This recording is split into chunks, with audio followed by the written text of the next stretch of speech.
Hello friends, welcome to Arya Socio Academy. Please like, share and subscribe my channel and also press bell icon.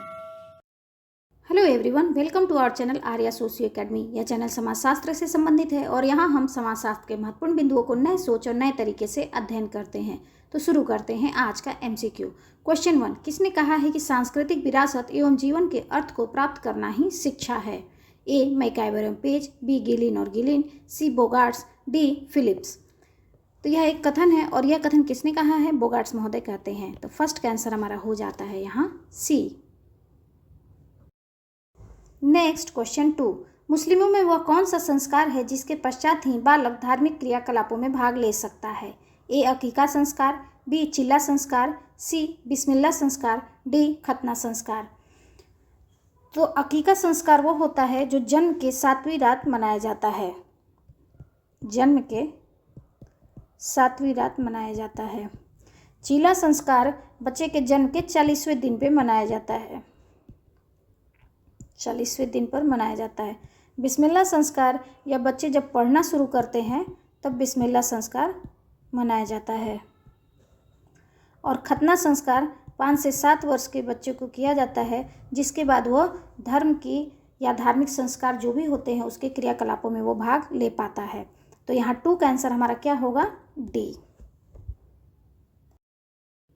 Next question 3, मुस्लिम परिवार की विशेषता है?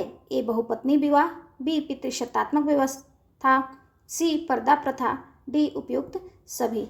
तो मुस्लिम परिवार में क्या है? बहुपत्नी प्रथा है, बिल्कुल सही है। पितृसत्तात्मक व्यवस्था भी होती है, पर्दा प्रथा भी होती है, इनमें मेहर भी होता है, तलाक की भी व्यवस्था होती है। तो ये सभी क्या है? मुस्लिम परिवार के विशेषताएं हैं। तो अर्थात हमारा आंसर होगा 3 का डी।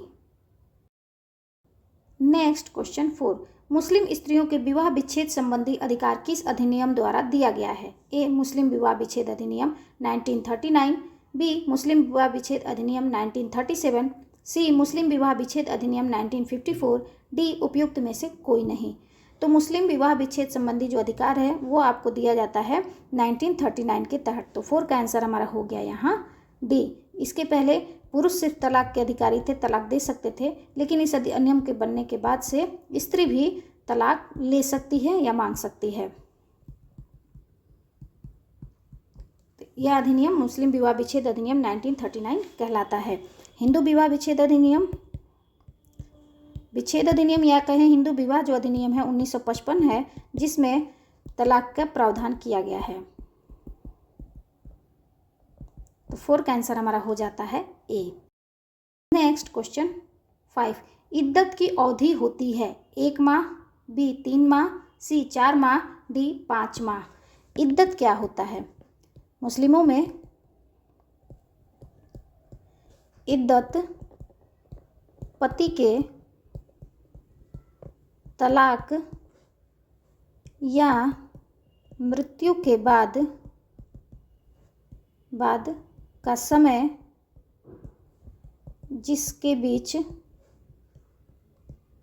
पत्नी दूसरी शादी नहीं कर सकती,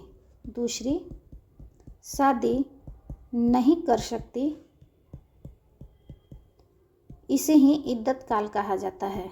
इद्दत काल कहा जाता है।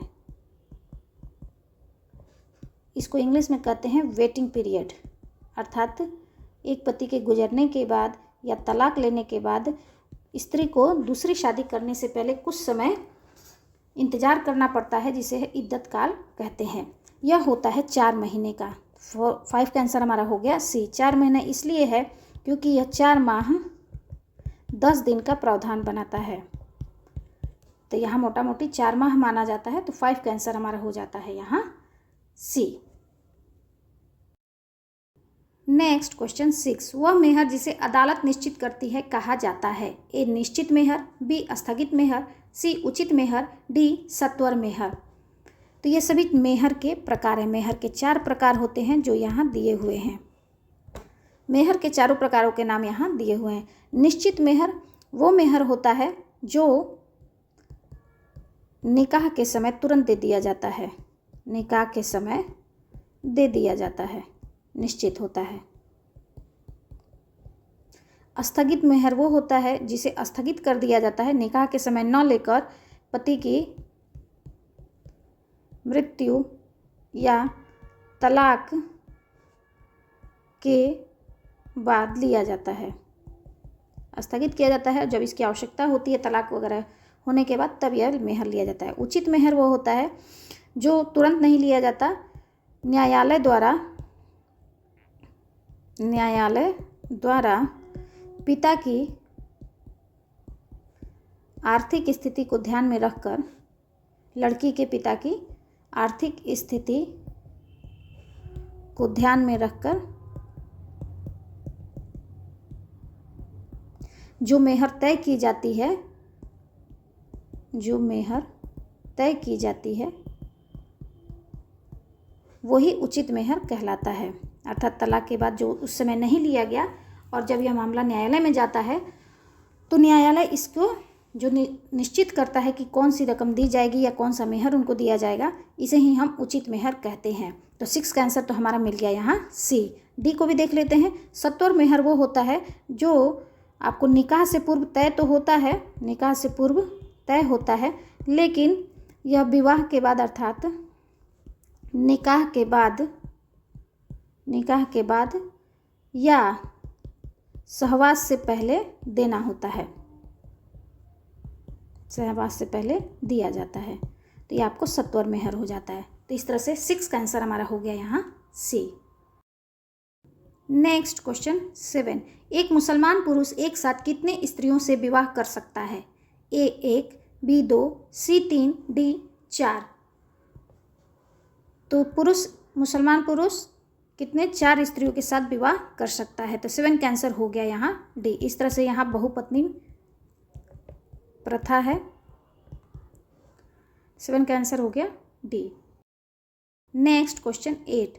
एक स्थानीय निवास की अवधारणा किसने दी है? ए मीसा टिट्यू, बी मर्डाक, सी फोर्टेस, डी पिटिंगटन।